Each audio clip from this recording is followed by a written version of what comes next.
नमस्कार, एटा न्यूज़ देख रहे हैं आप और मैं हूं आपके साथ आदित्य राजपूत। अगर बात की जाए तो आज पीडीपी की तरफ से एक ज़ोरदार प्रदर्शन जो है वो किया गया, जिस तरह से एलजी एडमिनिस्ट्रेशन की तरफ से ये डिसीजन लिया गया है कि जितने भी नॉन लोकल जो कि जम्मू में रह रहे हैं उन्हें 5-5 मरले ज़मीन जो है वो दी जाएगी ताकि वो अपना गुजर बसर जो है वो कर सके। ज़्यादा बातचीत करने के लिए हमारे साथ जुड़ चुके हैं परवेज़ वफा जी, इनसे हम बात करते हैं।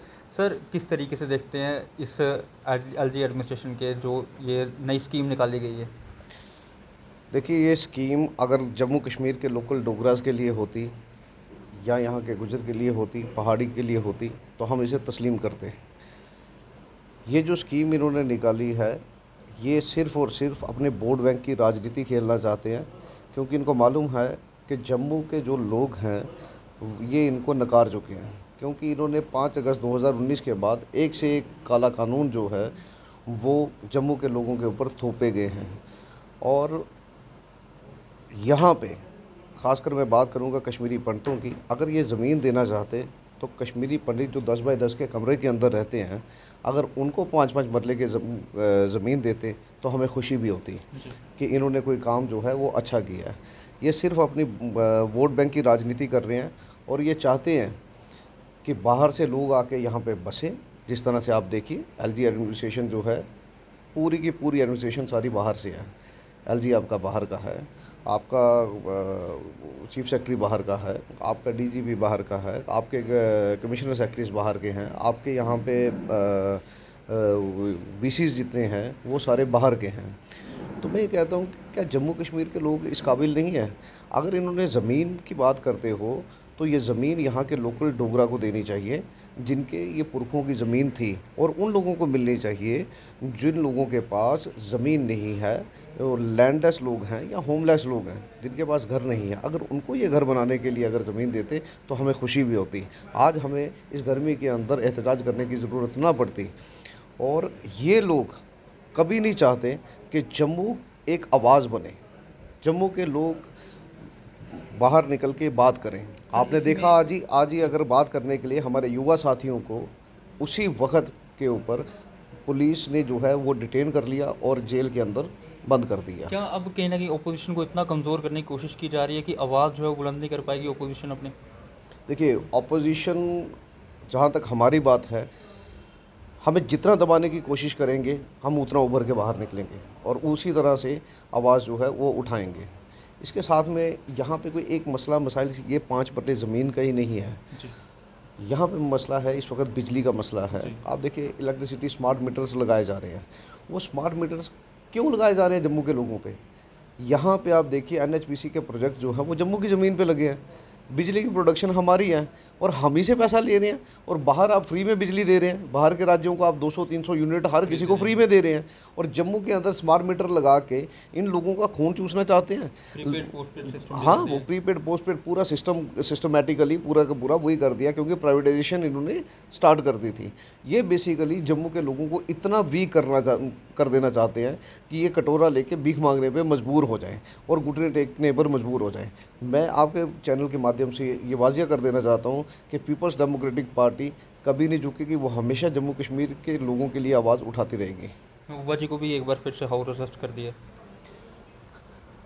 ये जो खोखले वादे करते हैं कि सब ठीक है, अगर सब ठीक है तो उनको अरेस्ट क्यों कर दिया गया? यहाँ से आपने देखा, हमने कहा कि जम्मू कश्मीर के अंदर, ये कश्मीर की बात नहीं, जम्मू के अंदर भी कोई भी आवाज़ उठाएगा उसे अंदर करेंगे। एक सवाल ऐड करना चाहूँगा, हमेशा एनसी और पीडीपी ही क्यों नज़रबंद किया जाता है इनको?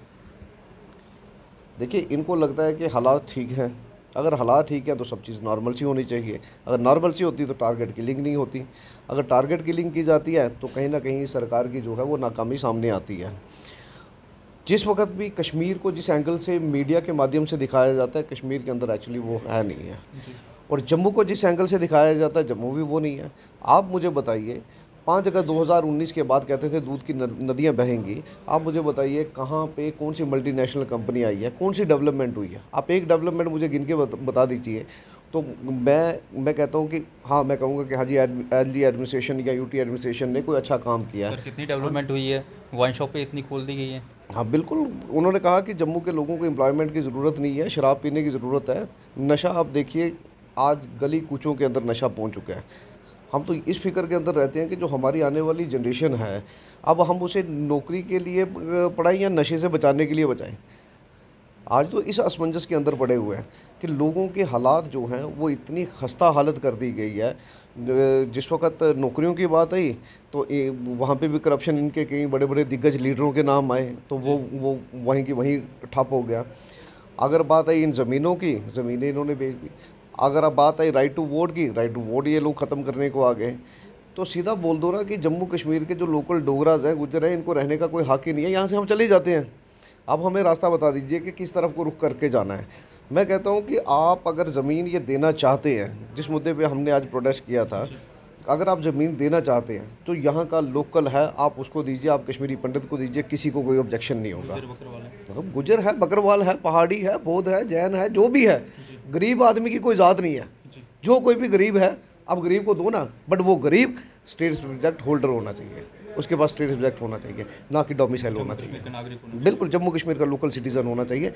उस बंदे को आप ज़मीन दे दो, किसी को कोई ऑब्जेक्शन नहीं होगा इस पर। सर मेरा ये सवाल था कि हमेशा एनसी और पीडीपी ही क्यों इन दोनों को ही नज़रबंद किया जाता है? क्या ये माहौल ख़राब करने की कोशिश की जाती है इन दोनों की तरफ से, या फिर कुछ आपसी रंजिश निकाली जाती है इन दोनों से?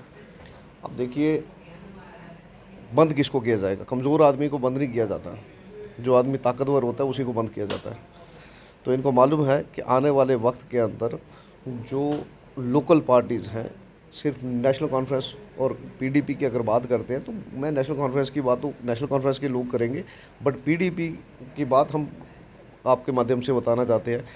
पीडीपी एक ताकतवर जमात है, ये एक तहरीक है, एक सोच है। पीडीपी सिर्फ एक पॉलिटिकल पार्टी नहीं है। पीडीपी पार्टी को जिस वक्त बनाया गया था तो उस वक्त में हालात कैसे थे, आज इनके 2019 के बाद आज उससे बदतर हालात हैं। मैं कहता हूं कि अगर इनको सब कुछ ठीक लगता है तो एक दफ़ा ये इलेक्शंस में तो आएँ, अनाउंसमेंट तो करवाएं। किस राज्य को तोड़ के आज तक यूटी बनाया गया? किसी को नहीं। और हमारे टुकड़े टुकड़े कर दिए गए, लेह हमसे अलग कर दिया गया, लेह लद्दाख जो है वो हमसे अलग कर दिया गया, यहाँ को जम्मू और कश्मीर को अलग कर दिया गया।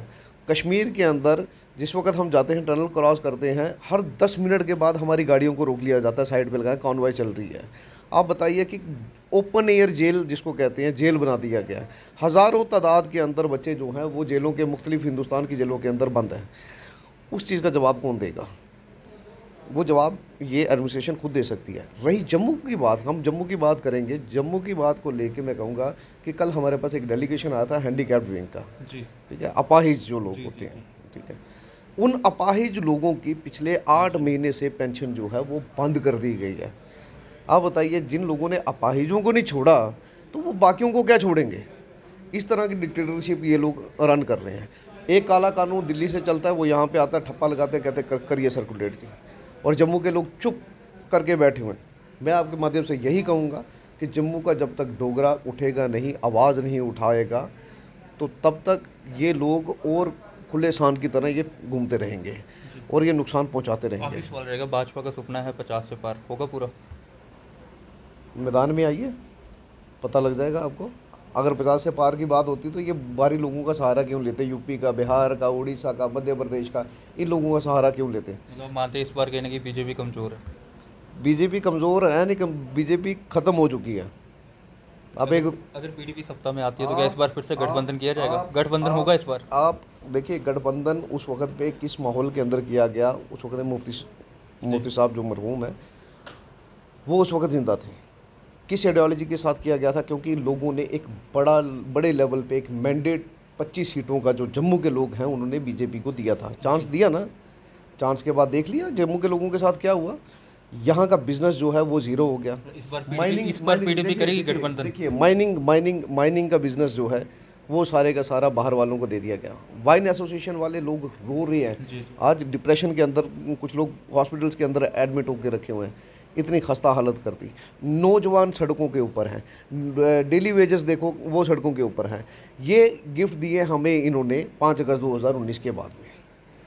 चलिए, शुक्रिया बात करने। तो ये थे हमारे साथ पीडीपी से परवेज़ बुफा जी, जिनके साथ आज हमने बात की। और आज पीडीपी की तरफ से एक प्रदर्शन जो है वो किया गया कि इनका साफ तौर पर ये कहना है कि जो 5 मरले की स्कीम निकाली गई है वो सिर्फ जम्मू के लोकल्स यानी कि जम्मू कश्मीर के जो नागरिक हैं उन्हें वो स्कीम का फ़ायदा जो है वो मिलना चाहिए, ना कि बाहरी राज्यों से आए हुए लोग हैं उसका फ़ायदा उठाएँ। आप लोग इस वीडियो के साथ अपनी राय कमेंट सेक्शन में ज़रूर रखिएगा। तब तक के लिए बने रहे आप A10 न्यूज़ के साथ।